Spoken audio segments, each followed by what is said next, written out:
Hello there YouTube, welcome back to another video, straight after I've just done my battalion. This video is basically, the main part of it is to basically just go into this box of Elite Miniatures that I've picked up.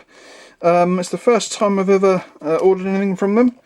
I've got to say it was a little bit of an odd ordering process, the way that you order stuff from these guys. You basically, it's not, when you go to this sort of site, you don't like put it into your basket like you normally would from like Perry's or from Front Rank or from Warlord or wherever. You kind of just, you have to like look up a price code, which is obviously on the page. These guys were price code A, and then you go to a separate link and you look and you find your letter and it tells you the price of how much the battalion is. In this case I think it was £36 I think. And then you can see on the front here, obviously this is what I ordered. So I ordered Old Guard Grenadiers, a battalion in March attack, so you get 32 figures. And let's just open them up.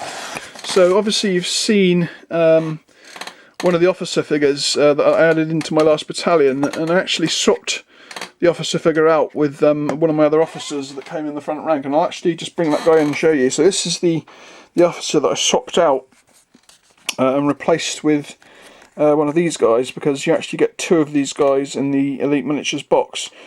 And I'm a great believer in having officers that are different. I don't like having two officers that are the same within the same battalion. So swapping them out was a no-brainer. It is a really good officer figure though, all the same. I think it's actually a really great officer figure, to tell the truth, as is the front rank. And as you can see, this guy's actually already painted, because I had him painted up waiting for just the one figure that I needed to complete the battalion. But when this came, I noticed that obviously the two officers were the same, so I decided to swap them out. So in the next battalion I might well swap them round, so this guy can be the major and this guy can be the lieutenant. So that is officers. Also, rather strangely, you actually get a mounted colonel in this pack, and this is a really nice miniature. Very distinguished looking colonel on a horse, and it just so happens that the Imperial Guard are well suited to having a colonel, because obviously the regiment was commanded by a colonel. So you have the colonel and his two battalions, and that's probably what I'm going to do. I'm probably going to have this guy as a sort of a separate figure that just stands with the two battalions. And then I suppose you could use him as a brigade commander if you really wanted to.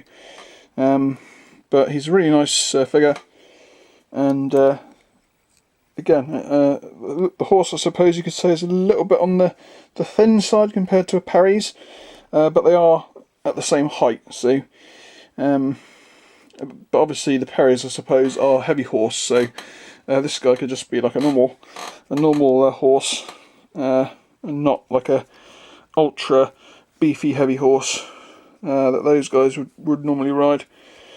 But yeah, really nice mounted figure there. And then you get a whole bunch of the foot troops. I'm not sure exactly if there's different positions. I think there could be two positions, but I could be wrong. They could all be the same. But either way, they are really nice figures. You can see there's no flash on them. I literally just cleaned some knobs off the bottom of the base there, and I gave them a file. The bases are a little bit on the thick side, but it doesn't hinder the figure standing up, as long as you've cut off the knobbles that were on the bottom. There's like two knobbles, and some of the bases were a little bit on the round side, so you sometimes get this tipping back sort of motion. Some of these aren't properly filed, so that's why you're actually getting that. It's very simple. Just literally just cut the little nibs off, and then just give it a good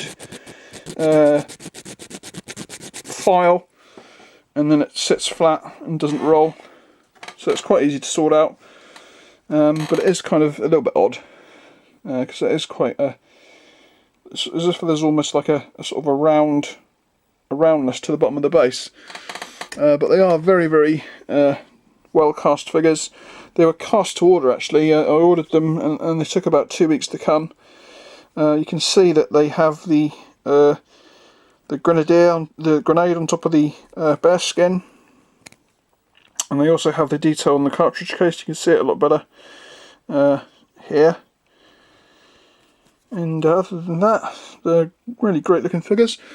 So let's see if pull out some more of the slightly different positions. So we've got, I think the only one that's different that's left is the standard bearer, which is this chap here.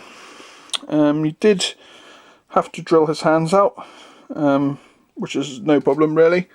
And just to show you how well he does actually hold a standard, we have a front rank style pole here, and it slips very easily and he holds it really well, so no problems there.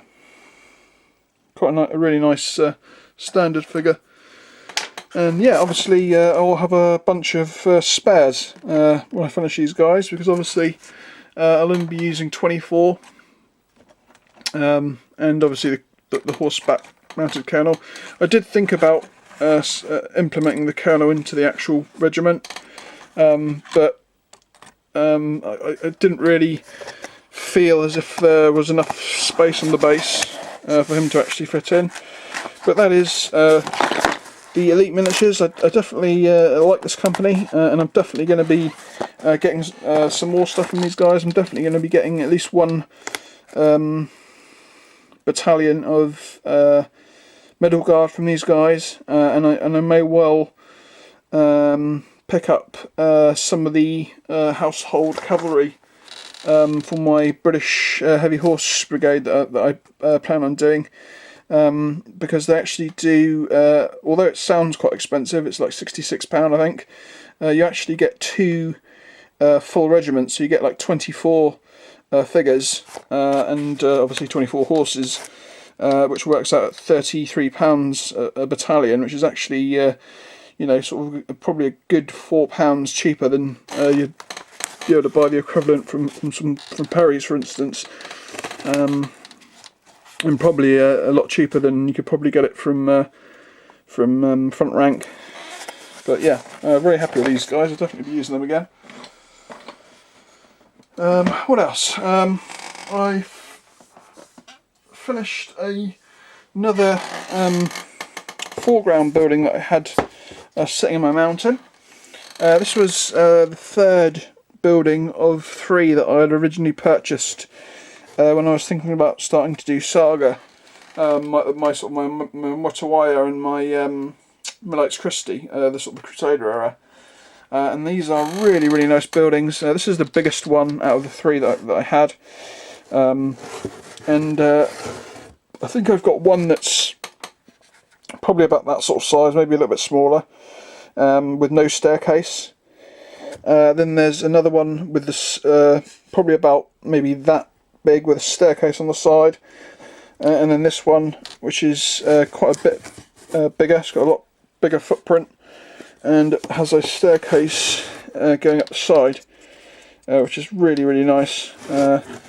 And they really are nice buildings. I can use these buildings for a lot of things actually, anything sort of deserty, and also even like some modern day stuff as well.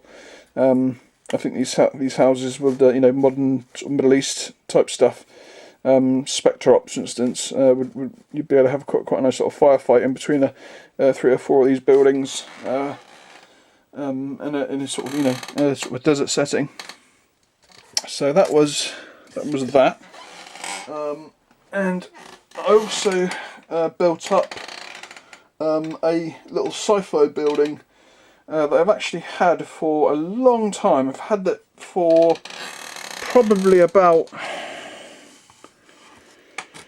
it might even be 8 years. I've had these guys, or this little set. It's just been sitting in my mountain unbuilt. It's basically like a sort of science fiction food pod, and they did. I think it's the company. Let me show you the box actually. The box is Street Wars, and it's a Food Booth 9000, and it's done by Warmill. So yeah, here we go. It's 2012 this came out. So it was either probably about 2013 when I got this, I think. Maybe, yeah, 2013, say. It might even be a little bit earlier. But yeah, it's a really nice little building. It's not easy to build. The instructions certainly aren't the easiest to understand.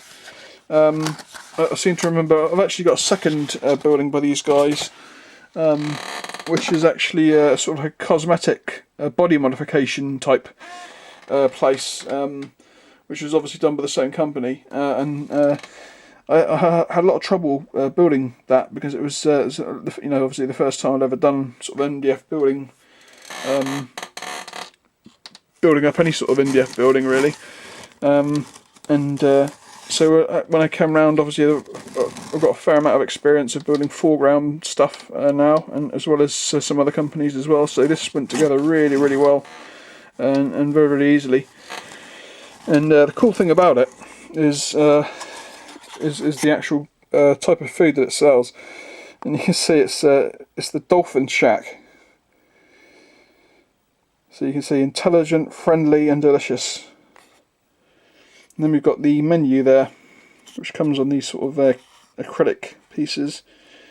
So you got dolphin in a bun, chili con dolphin, flipper and chips, and spicy dolphin.